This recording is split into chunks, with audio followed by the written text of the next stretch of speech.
Database management system.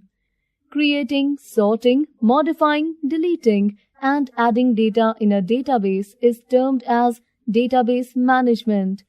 The software that performs these functions is called a database management system, DBMS.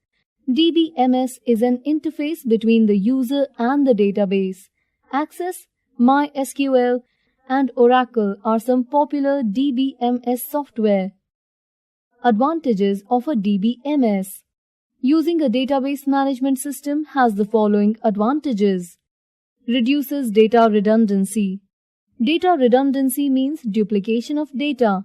For example, a school may have two separate files to maintain student records, one with students' personal details and the other with their academic details.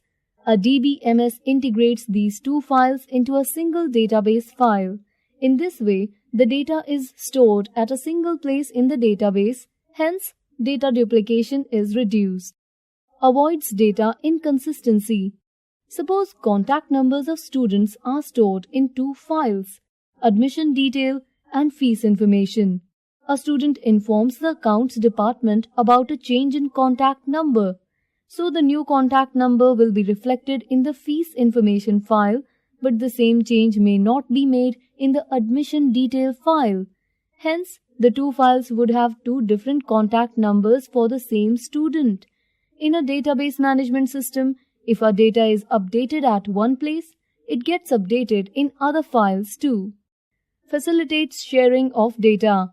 Authorized users of DBMS can use the same database to extract information based on their individual needs.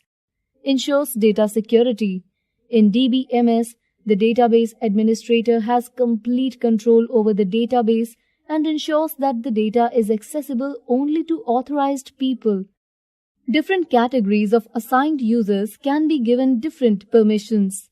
Some may have the authority to only view the data, while others may have the authority to modify data too. Maintains integrity. A DBMS supports database integrity. Suppose a database contains information about the marks scored by the students in an examination. If the maximum marks are 100, you can set rules to make sure that the database accepts numbers only in the range of 0 to 100.